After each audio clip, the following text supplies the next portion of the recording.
네, 국민의힘의 장동혁 대표가 청와대 오찬 1시간 전에 돌연 불참을 선언했습니다. 오찬 회동은 결국 무산됐는데요. 왜 그랬는지 양양자 국민의힘 최고위원 연결해서 관련 이야기 좀 나눠보겠습니다. 나와 계시죠? 네, 안녕하십니까. 양양자입니다. 안녕하세요. 사실 그 최고위원님도 오찬 회동에 참석하는 걸 반대하셨다고 좀 들었거든요. 왜 반대를 하셨던 걸까요? 제가 그제 밤에 자정 넘을 때까지 그 추미애 법사위가 그 대법관 증언법 또 네. 재판소원법을 정말 힘으로 밀어붙이는 걸 보면서 이건 정말 아니지 않나라는 생각을 밤새 잠을 못 자면서 했고요. 네. 어제 그래서 일찌감치 이제 비공개 최고위에 들어가서 이건 아니지 않나. 이게 장애 집회를 해도 부족한 상황 아니니까. 네. 한가하게 오찬할 때가 아닙니다라고 제가 얘기를 했고요. 어허. 근데 정말 이 법안들이 사법부 독립과 삼권 분립을 흔드는 시도 아니겠습니까? 네. 근데 국민의힘이 처음부터 원칙적으로 반대해온 건데, 뭐 청와대 오찬을 앞두고 이 법을 이렇게 무력으로 통과시키는 거 보면서 이거는 밥상을 없겠다라는 그 의도라고 보여졌어요. 네. 그리고 명절 앞두고 야당을 불러서 통합 쇼에 이용하려는 계산으로 보였고요. 이게 이제 뭐 한 손에는 몽둥이를 들고 또 다른 손에는 악수한다. 이건 연출이다. 이건 쇼다. 그래서 저희가 정말 농한 거죠. 저도 만류를 좀 했었습니다. 그러면 옳고 그른 어떤 가치 평가는 일단 빼놓고, 자, 네. 아무튼 그 법사위에서 통과가 됐어요. 그러면 차라리 네. 청와대에 가서 또 맞은편에는 그 정청래 민주당 대표도 이제 같이 앉잖아요. 그러면 법사위에서 이렇게 했는데 본회의에서는 이거 절대 안 된다라고 이렇게 강하게 얘기하는 게 더 효과적일 수도 있었던 거 아닙니까? 그렇게도 저희가 논의를 안 한 게 아닙니다. 그런데 지금까지의 민주당과 이 정부의 행태를 보면 네. 그런 이야기를 절대로 다루게 하지 않습니다. 그리고 언론도 엄청나게 눈치를 보는 것도 알고 있고요.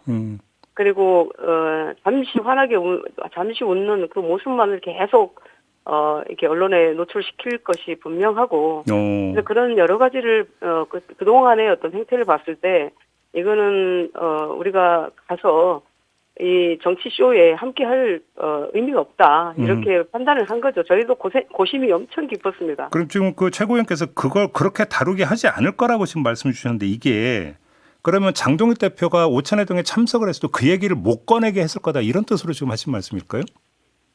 이게 이제 공개 회의에서는 그냥 인사하고 서로가 이야기하는 시간은 갖겠죠. 예. 그럼에도 불구하고 예. 어떤 대통령께 요구되는 그런 사안들은 아마 언론에 다루어지지 않을 것이라고 저는 봤습니다. 왜냐하면 이게 그 추미애 법사위에서 통과된 이런 법들이 네. 이런 법들이 그 국민들의 그 비판을 받고 지탄을 받을 일이 이미 분명하기 때문에 이런 것들을 덮기 위한 어떤 정치적 어떤 계산이다라고 판단이 들었습니다. 그래서 저희도 그 전날 대구 전남 다녀와서 민심도 전하고 그렇게 하려고 했던 건데 어제 새벽부터 아침부터 이렇게 최고위원들이 아마 이건 정말 아닌 것 같다는 말씀을 강하게 드렸고 국민들께서 그제 밤에 만약에 법사위의 상황을 봤다면 저는 추미애 법사위가 이렇게 해놓고 오찬을 하자라고 하는 것은 정말 그건 정말 아니다. 만일에 오찬을 하시려고 진정성 있게 하시려고 했다면 법사위에서 이렇게 하면 안 되죠. 저는 그렇게 생각을 했습니다. 아무튼 이제 청와대 입장이 나왔는데 이제 법사위 상황에 대해서 대통령실은 개입하지 않았다라고 이제 입장을 드는데 이건 어떻게 받아들이세요 그러면? 저는 그 추미애 법사위와 정청래 민주당 그리고 이재명 대통령이 한 몸이라고 보는 거고요. 네. 대통령이 머리면 나머지 두 사람은 손발이죠. 그리고 대통령이 몰랐다는 것도 믿을 수가 없고요. 네. 만약 그게 맞아도 결국 정청래 대표와 추미애 위원장이 오찬 회담을 망친 것이라고 저는 말씀드릴 수가 있고 그리고 집권 세력이 지금 야당에게 적절과 부적절, 예의와 결례 이런 논하는 것 자체가 어불성설이죠. 다시 한번 처음으로 돌아가서 네. 원론적 차원에서 한번 이런 질문을 드려볼게요. 사실 장동혁 대표가 먼저 영수회담을 좀 요청하기도 했기 때문에 드리는 질문인데요. 이런 자리는 꼬인 실타래를 풀기 위해서 어려운 문제를 풀기 위해서 마련되는 자리 아닐까요? 근데 이제 그렇죠. 그러니까 영수회담을 제안을 했고 정말 진정성 있게 회담을 오찬을 하려고 했었죠. 그런데 반복해서 말씀드리지만 그 전날 상황을 보면 도저히 이거는 우리가 전체 장외 집회를 나가도 모자랄 상황이다. 음흠. 이게 한가하게 5천할 상황인가 이런 데 대한 고심이 정말 깊었다는 말씀을 좀 드립니다. 알겠습니다. 하나만 더 네. 여쭤볼게요. 좀 그 일부 언론은 어떤 식으로 또 분석을 하고 있냐면 이게 전환길 씨 영향 아니냐. 전환길 씨가 아니 뭐 지금 이게 오찬할 때냐 뭐 이런 식으로 이제 주장을 한 바 있지 않습니까? 이걸 의식한 네. 거 아니냐는 분석도 하던데 이건 어떻게 받아들이세요? 가당키나 한 얘기입니까? 저는 언론을 비판하고 싶지는 않지만 네. 이건 가당치 않은 일이고요. 예. 그분이 뭐 당에 무슨 영향력을 갖고 있길래 영수회담까지 막을 수 있단 말입니까? 그리고 국민의힘을 우습게 보는 말이고 또 프레임인데 예. 지금은 이렇게 당을 전한길 씨도 당을 사랑하는 어떤 사람이라면 네. 이런 식의 어떤 언론에 대고 유튜버로서 활동을 하는 것은 저는 정말 아니라고 봅니다. 아 그래요? 아 전환길 씨 행보에도 좀 문제가 있다고 보시는 겁니까 그러면? 장사하는 거죠. 그걸로 장사를 한다. 그렇죠. 벌어먹고 사는 일이면 어쩔 수 없는데 저는 정말 국가를 위한 국가를 위한 일이라고는 전혀 보여지지 않습니다. 그냥 말 그대로 상업주의다 이렇게 규정하시는 거네요 그러면? 그렇죠. 이제 많은 유튜버 분들이 그날도 대구에서 뒤에 윤어게인 팻말 들고 윤석열 대통령을 외치는 분들도 다 유튜버들이 따라옵니다 또. 그래서 그것으로 비즈니스죠. 그게. 그 말씀 하셨으니까 그 이인선 의원 있잖아요 대구시당 위원장. 예. 그러니까 지금 이제 그 최고위원께서 말씀하신 게 2월 11일에 장동혁 대표가 이제 대구 서문시장 방문했을 때 뭐 윤어게인 외치는 사람들이 있었고 이걸 본 이인선 의원이 저것들 아직도 적하고 있네 이렇게 발언을 해가지고 이게 좀 뭐 또 논란이 되고 있는데 이 발언은 어떻게 평가를 하세요? 이제 그 발언 전에 저희가 방문했을 때 버스에서 내리는 그 순간부터 저희 방문을 굉장히 방해를 했어요. 그러니까, 그래요? 예, 그러니까 그 서문시장 우리 상인분들 만나는 이야기를 못할 정도로 큰 소리로 뒤에서 계속 따라오면서 정말 고통스럽게 했었거든요. 그리고 서문시장 시장분들도 왜 저러냐라고 할 정도로 왜 저러냐 저 사람들은 그래서 정말 안타까워하기도 했는데 저는 이제 못 들었습니다만 나중에 인선 의원께서 너무 답답해 하시면서 계속 걸어가면서 제발 조용했으면 좋겠다 하면서 갔었거든요. 근데 이제 그런 말이 나온 것 같은데 본인이 또 SNS에 사과를 하는 것도 봤습니다. 예. 근데 아무튼 뭐 고성국 씨 같은 경우는 이거 책임을 묻는 당내 절차가 필요하다. 그러니까 간단히 얘기해서 좀 징계가 필요한 거 아니냐 이렇게 주장을 하던데 징계 사안이라고 보십니까? 어떻게 보십니까? 본인이 전두환 대통령 사진 걸자 이게 징계감이죠. 그래요? 왜냐하면 아니 아무리 그래도 어떻게 저것들이라고 하는 표현을 쓸 수 있나 이걸 이제 그 꼬투리 삼는 것 같은데 보니까. 그런 말씀으로 다른 분이 하시는 말씀이면 몰라도 그분이 하시는 말씀 아니라고 봅니다. 그분이랑 이제 고성국 씨 말씀하시는 거죠? 예. 알겠습니다. 그 어제 이상민 전 행안부 장관 1심 판결이 나오는데 그러니까 판결 내용은 어떻게 평가하세요, 최고위원님? 어제 개인적으로는 정말 안타깝고요. 이제 다만 계엄 국면에서 또 한덕수 전 총리, 이상민 전 장관이 이제 핵심 책임 선상에 있었다는 점은 저희가 부인하기 어려울 것 같고, 저는 이제 법원의 판단과 양형에는 그에 따른 어떤 법리적, 사실적 이유가 있을 것이라고 보고요. 중요한 것은 저는 여기서 멈추지 않고 다시는 이런 사태가 반복되지 않게 제도를 바로 세우는 일이 더 중요하다고 생각합니다. 근데 사실 이제 더 근본적인 건 그러니까 양형이 어떻고 이걸 떠나서 어제 그 이상민 그 전 장관에 대한 재판부도 12.3 비상계엄은 내란이었다고 분명히 성격 규정을 했거든요.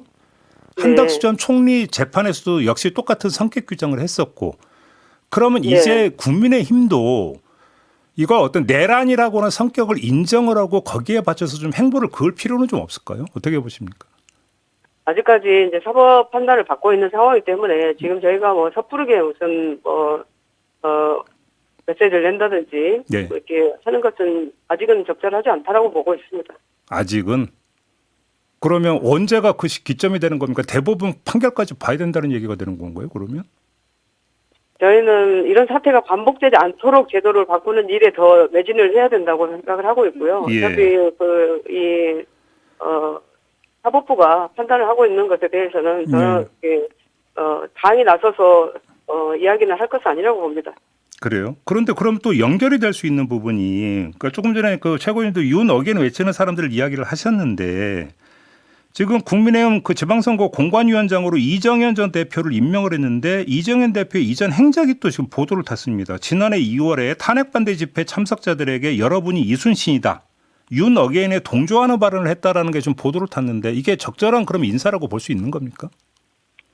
네, 우리 당이 박근혜 대통령 탄핵과 윤석열 대통령 두 대통령의 탄핵을 이렇게 겪으면서 네. 근본은 뭐냐면 당원들의 어떤 슬픔과 고통과 이 트라우마가 이루 말할 수가 없는 상황이 되었습니다. 네. 그런 상황에서 저는 이제 그런 그 자리에 없어서 제가 드릴 말씀은 뭐 적절하지 말씀은 아니라고 생각을 합니다만 그럼에도 불구하고 이정현 전 대표는 보수정당 출신 호남 재선 의원으로 정말 사심없이 험지에서 헌신을 했던 사람이고 상징성이 크죠. 네. 그리고 국정과 당정 또 의정에도 밝은 분이고요. 그리고 전문성이나 그러니까 정치에 굉장히 좀 오래 해오시면서 그런 확장성도 갖춘 분이고, 네. 거기다가 이제 서민성, 인간미도 있는 분이에요. 계파도 따로 없고. 그래서 이제 저는 장동혁 대표 나름의 어떤 공정성을 추구한 인사라고 생각을 하고, 네. 또 그런 말씀도 하셨지만 대선 때 윤석열 대통령 탈당도 또 가장 먼저 앞장서서 주장했던 분입니다. 그래서 본인이 맞다고 생각되는 부분은 또 맞다고 하고 아니다라고 생각되는 부분은 아니라고 분명히 얘기하는 분이기 때문에 네.